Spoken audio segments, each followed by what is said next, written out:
Hello and welcome to Atheists Talk. My name is James Zimmerman. Today we're going to be talking about Minnesota Atheists Meetup group, and we have with us today the president of Minnesota Atheists, Bjorn Watland. Welcome, Bjorn. Thanks for having me, James.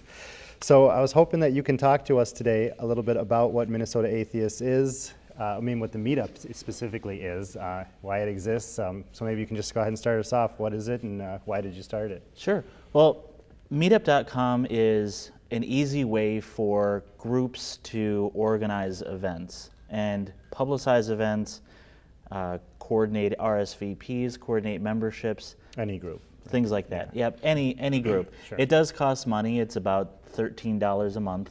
So it is kind of limited to organizations that are of that size or someone that's willing to pay for them. But there are some good advantages with it. One of the challenges that any organization has is how do you get people to know about your events? How do you promote your events? How do you coordinate RSVPs? How do you let people know if an event is canceled, for example? If you have to maintain an email list, you have a central organizer, then has to email everybody. You have to hope that people who are going to show up did send you an email. So this is a way that people can sort of take it upon themselves to RSVP. They can also change their RSVPs. They can say, I might go, or I'm bringing another person. So it's definitely an easier way for an organization to really control those central events. And it's the primary purpose of Meetup. I mean, even the name Meetup kind of insinuates meetings. You know, it's organizing. It's organizing that specifically, but it can be much more than that. It can be a way for people to comment about a particular meeting. People can talk in there's a discussion board component of Meetup.com. So people can talk about a specific event, they can brainstorm about new events, they can suggest different locations, they can talk about where they want to eat afterwards. So there's... Or what they liked or didn't like about the last meetup. Yep, and getting that kind of criticism, good and bad criticism, is definitely important in making an event work. Of course, you can't listen to every criticism that's good or bad, otherwise you'd never have anything. But one other feature of the site is when you're making an event, you can choose to ask particular questions about an event. For example, if you have a discussion group and it's about separation of church and state, for example, you can say as a question, you know, what's your favorite example of a church and state violation that was ruled correctly or incorrectly? Sure, get a feel for what people are thinking. Sure, and then you also can build in those discussion topics. So then you know what some of the people are interested in, other people might be interested in them as well. So it really makes it a lot easier for the organizer, doesn't have to plan quite as much. So that's Meetup in general. Excuse me. So what about the Minnesota Atheists Meetup? That's obviously a page on meetup.com. And when did it start? Our meetup started in 2006. Okay, so it's been August Berkshire actually set it up. Oh, okay. And I started really getting involved with Minnesota Atheists in 2007. And one of the first real jobs that I had with the organization was as an assistant organizer of Meetup, because August is busy. He's organizing and participating in so many events that he didn't have time to actually write up and promote Meetup events. Oh, sure. So I sort of got that job. Now I'm the president and the organizer of all the meetups, so I'm the one that's actually doing that, but I do have assistant organizers too that take over that. So obviously not everyone participates in every event, but how many people are there that have joined Minnesota Atheists Meetup? Well, currently we have 410 members signed up, which is an incredible number. Just last year, I was looking through our historical numbers. In March of 2008, we had 221 members. So we've nearly doubled the members of number of people that have signed up through Meetup. We have been trying to encourage people to sign up and participate on Meetup.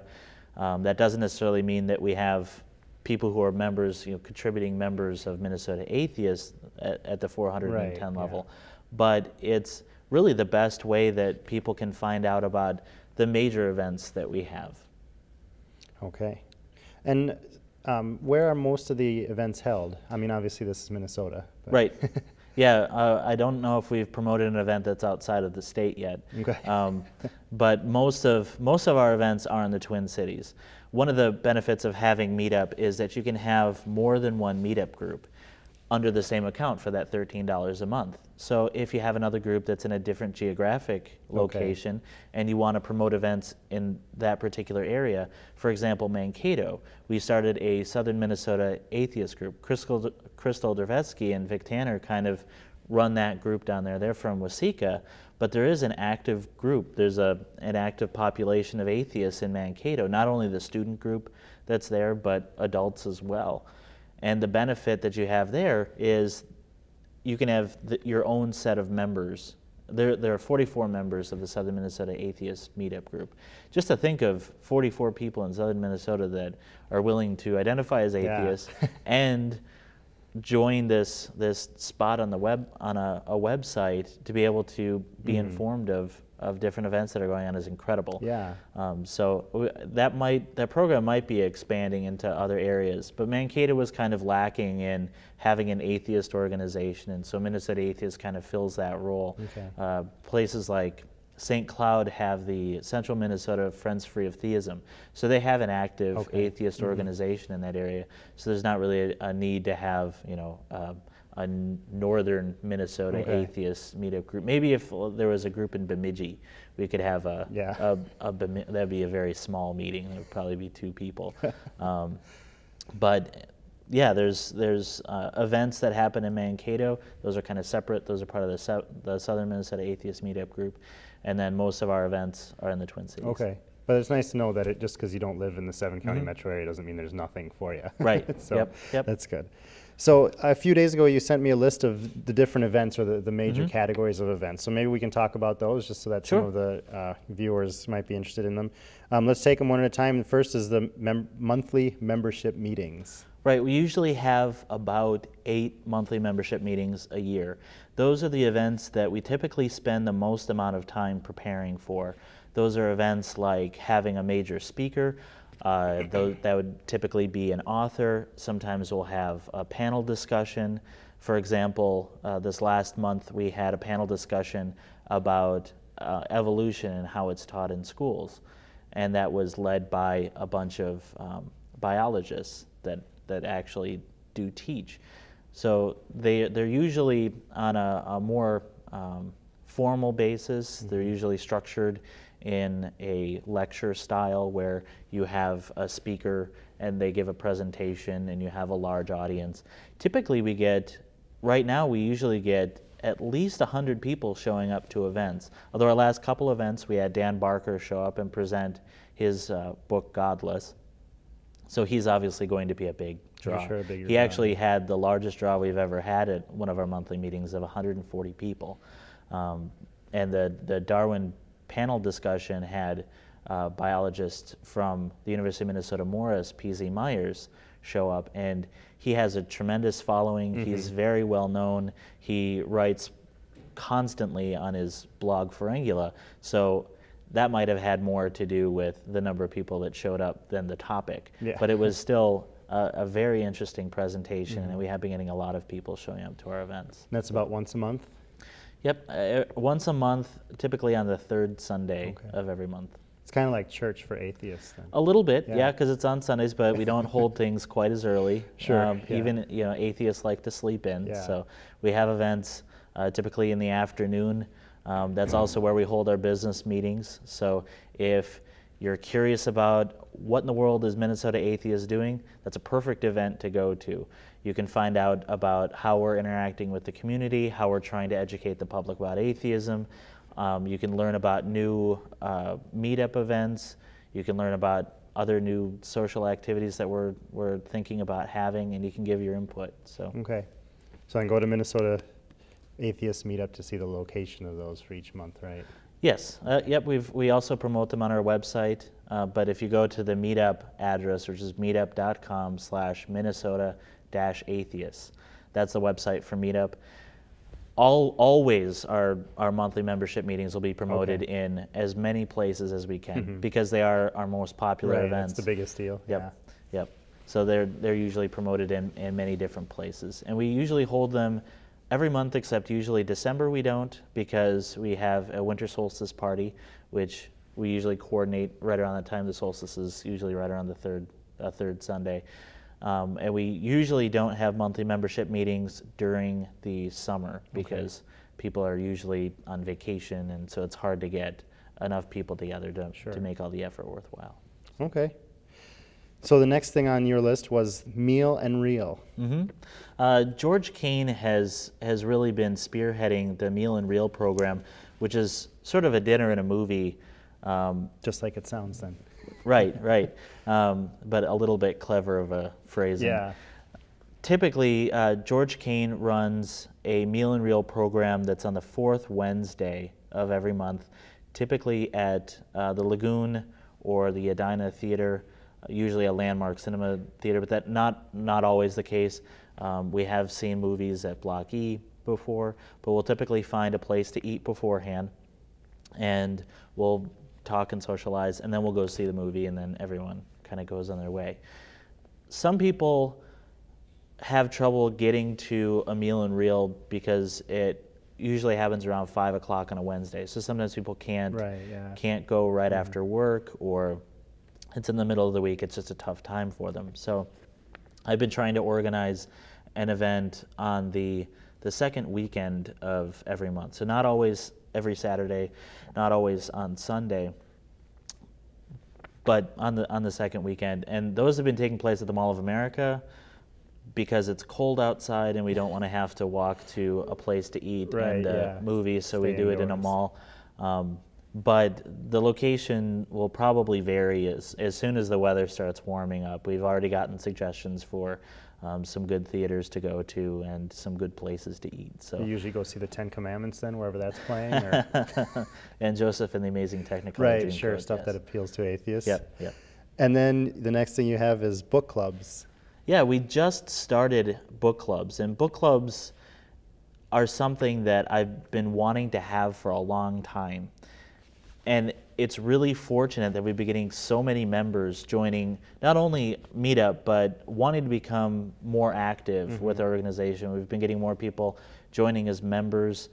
They receive our emails, so they know when events are going on. And that really allows us to have more events in more locations. If you have a book club and only 3 people show up, it's not really much of a book club. Right, yeah. One of the things that people have been really interested in and have wanted to do for a while is small group discussions. I remember polling people on the website last year saying, what type of events would you be most interested in? And the most popular response was small group discussions. Oh, really? And I remember I wrote up an article on the website, and I said, the most popular event that people want to do is small group discussions. Who wants to lead them? And I didn't receive one email because nobody wants to actually do the work leading it. Because it's a lot of work, because you have to have a discussion topic. You usually have to have some kind of resources. You have to have everyone else has to know what the topic is ahead of time so they know what to talk about. Well, a book club can be very similar to that. It just depends on what style of book club you want to run. So we've got different people that are actually organizing the book clubs. I led a book club in Little Canada. Grant Steves led a book club in St. Paul. Felicia Parsons is organizing a book club tonight in Burnsville, all for the same book. The benefit of that is that we 3 as organizers can email each other our opinions of the book or questions that we thought of, including page references. So we end up with a much more diverse way to present this information. It kind of takes some of the burden off of each of the organizers. Don't have to feel like they're out there on their own. So we can all talk about it. We can also coordinate, how well did it work? If we have things scheduled in certain different times, what did people like? What did they focus on? So that's kind of facilitating 2 things. Felicia is an English student or study. She was, I think she has a master's in English. So she focuses on sort of the literary elements of the book, things like of the writing, things like tone and humor and layout, things like that. Whereas Grant Steves is more of talking about particular elements of the book, particular stories or particular chapters, and what that makes you think about focusing on the material, not the style of the material, but the material itself. So it can really be handled multiple ways because you've got multiple people running different groups, and you can kind of let things go and have people discuss and talk about their own personal experiences, how do those related to the books. But then you can also have meetings in different geographic areas. Like I said, there was a meeting in Little Canada, a meeting in St. Paul, a meeting in Burnsville, and all it takes is one person to stand up, raise their hand, and say, I'm willing to help out. Just help me find a location, or help me call a place and figure out what their schedules are like, because I've never organized anything like this before. And then I can put it on Meetup. People are free to RSVP. You can anticipate how many people are going to show up at an event. So book clubs, so far, the 2 book clubs that we have, and I'll have to find out from Felicia how well her book club went, but so far they've been very interesting and very worthwhile. What are some of the books that have been discussed recently? Well, we've only discussed, because we've only done one series of book clubs, even though it's 3 different locations, we all did the same book, and we did Dan Barker's Godless, because he presented in February, and we moved about 40 books, so we know people have the book. People own the book, yeah, just a matter so of getting to read it. That was fortunate. I think we're planning on doing Eric Meisel's Atheist Way next month. Okay. So it's a little bit shorter of a read, which will be good, and it's available online, so that's also the benefit. And it's available in stores. Okay. So that's one thing that we look for in trying to get a book.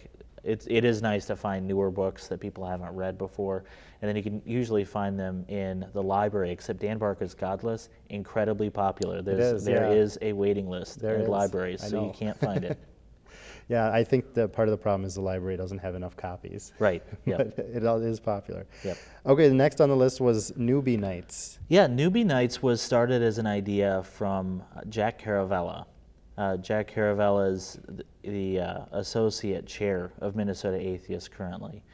And he noticed that some of the people that went to our larger meetings, like I said, 100 people show up to our monthly meetings. Those are our most popular, most well-promoted events. So those are the events that most people go to.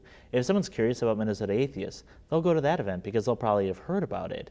So they go to the event, there's 100 people that they don't know. Right. And it can be really intimidating. And there are a lot of atheists that are really introverted. They're kind of shy. They don't really like talking to a lot of people. So what Jack came up with was this idea. It's almost like atheist speed dating. He limits the group size to a small group, usually because it's held in a more intimate place like a coffee shop. So there'll only be maybe 10 or 20 people that will show up. And what he does is he arranges them in groups of 4 or 5, and he switches the members of the groups around, and they talk about different topics at each of the tables. So that way you get to know everyone that's in the group, you get to know their opinions, and that way you're familiar with at least someone that's going to be at the other event. So you're not stuck there by yourself. You might only be talking with one other person, but it's a much better experience than going there by yourself and you feel like you're ignored, or you're trying to seek out maybe one of the leaders of Minnesota Atheists that you've seen before on a cable TV show or on a podcast, and they're usually talking with a number of other people, so you can't even reach them. So this is a little bit more relaxing then. Okay. Yeah. And then probably closely related to that is the next item on the list, social dinners. Yeah, social dinners have been one of the things that Minnesota Atheists has been really well known for, and members have kind of taken it upon themselves to choose a day, like the third Tuesday of the month at 6 o'clock will be dinner at some restaurant, for example. And I think with Minnesota Atheists, we really like these repetitious events, always predictable things, so we don't have to worry about things like Meetup. We just always know it's the third Tuesday of the month. We always go eat here. It sort of fills in your schedule automatically. And some of those events aren't on Meetup, but we are trying to start introducing some other events that tack onto that social dinner quality, because people like talking to each other. We're a really social group. That's part of building our community is talking to each other. is trying to focus on some other dinner ideas, like either having a discussion topic and then you eat, but you talk about a particular thing, like what are the impacts of being open as an atheist, for example, is something that people can talk about. What are the costs of being open as an atheist? And people can share their own personal stories and get to know each other that way. My wife, Jeanette, has thought of having a vegetarian atheist meetup group. And we don't know how many people will actually show up to that meeting, but there are a number of vegetarians in our organizations. Another benefit of having such a large group is that you can really break off into these subsets. Cater to those niches. Yep, yep. And then pub nights? Pub nights are something that the Mankato group, the Southern Minnesota Atheists Meetup group, does a lot, where they'll pick a bar. The difficult part about finding a bar is you've got to find a bar that's quiet enough so that you can actually have conversations. And that's the tricky game to play. Can you find those in Mankato? Sometimes they have a private room that you can go to. Other times they want to charge for a private room, or you have to buy a lot of food or something like that. But we actually had 2 pub crawls over the year last year. We haven't had a pub crawl during the winter because it's cold. But the 2 pub crawls that we had were extremely popular. We're trying to have more diverse events because our membership is becoming so much more diverse. Sure. So we're getting younger and younger people, but not that young. We don't get high school students necessarily becoming members. Yeah, they're old enough to go to a pub crawl. And what was interesting about both of them is we'll wear our Minnesota Atheist t-shirts. We're out in the public. Granted, it is Minneapolis, and it's a pretty liberal town, but people are aware that we're there. We're not hiding the fact that we're atheists. We're wearing the shirts. We're walking around in crowded areas, in a crowded metropolitan area, going from bar to bar, and people see who we are. We've actually picked up people along the way on our pub crawls, and they are atheists themselves, or they're curious about atheists. We've met people who've been former members before that kind of have dropped away and aren't members anymore. So that's been a really nice experience, and I hope to start that again when it gets a little bit warmer. Either that, or just pick a bar and have everyone hang out there. Sure, yeah, it's getting warmer. Yep, yep. And you don't even have to drink to have a good time there. People do. They have root beer. Yeah, that's fine. So then a little bit more cerebral. The next thing on the list is the debate class. Yes, we've had 1 debate class. We have a second debate class coming up.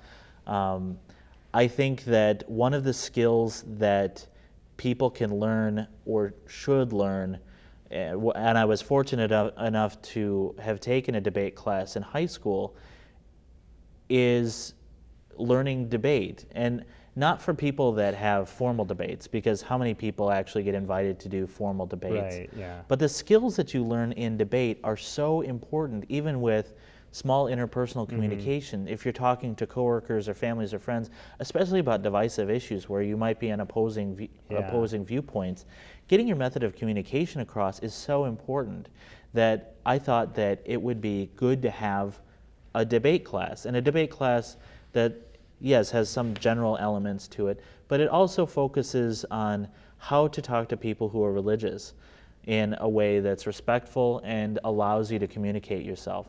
And Grant Steves has been gracious enough to use his skills as being a teacher for 40 years in teaching debate. I took his debate class many years ago, which proves how old he is. But he's extremely skilled at presenting information, and so we're using him to teach this debate class. We've got a second one coming up. We actually have an idea of running 2 debate classes, one on the east side of the metro, one on the west side of the metro, and so people get educated separately.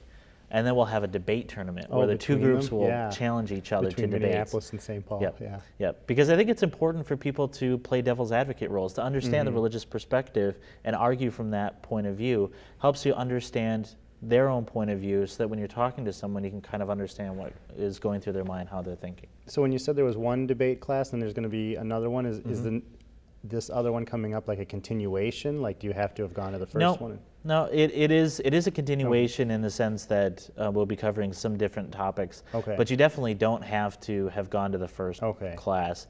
We are going to be covering some new topics. You also don't have to be an intellectual. You don't have to be really smart to go to these kind of things, or be a biblical scholar, for example. Some people, when they attended the first one, felt intimidated because people did know a lot about the Bible and they didn't. But that's really a good place for you to learn. Don't feel like you're stupid because you don't know something. We all know a little bit of a little, and we can learn from each other. So, and then we have the last two items, maybe we can take them together. There's charitable works and picnics. Yeah, the charitable works was started because there's a stereotype that atheists aren't charitable. They don't do good things. It's even in our language. When you do something nice, someone will say, well, that was a very Christian thing to do, or you're very Christ-like for doing good things. Well, that's all well and good, but atheists can do good things too. So we like to make ourselves known and do things as a group of atheists in the community, and just to be out there and visible. Atheists do lots of charitable things anonymously, and every once in a while we can get together and do things as a group just to show that the rest of the community, yes, we do good things. Like we've done a food drive, and we've done a blood drive. And the food drive, we actually collected food at our picnic last year. In Minnesota, we have 3 picnics that we run during the 3rd Sunday of every month. In the summer. In the summer. The Humanists of Minnesota sponsor a picnic, we sponsor a picnic, and Campus Atheist Skeptics and Humanists sponsor a picnic. We bring food, we get together, we sing songs, the Free Thought Band plays and plays atheist music. If you never knew that there was atheist music, there is atheist music. So it's really just a social gathering. You don't have to listen to a lecture. You can kind of kick back and lay back and have fun and play games and talk to other people. And you can be intellectual if you want. You can, you'll find a group of people arguing philosophy. Find them and talk about philosophy. If you want to talk about baseball, find a group of people that are talking about baseball. All right. Well, thank you for talking about all the different meetup events. We're running short on time. So if someone wants to join, that's pretty self-explanatory on the website, right? Right. You go to meetup.com/Minnesota-Atheists, or you can go to our website, MinnesotaAtheists.org, and we have a big meetup button on the top. You just click that, and it's easy to sign up and join, and you can start interacting with other members. You can take your own picture and post it. And they can suggest new ideas for meetings too, or for events, I should say. Absolutely. Okay. Yep. All right. Well, thank you for listening. If you'd like to contact us at the address that you see at the screen, we'll be happy to send you a copy of our latest newsletter. And if you have any topics you'd want us to discuss on the show, just let us know. If you're interested in us, we're interested in you. Thank you.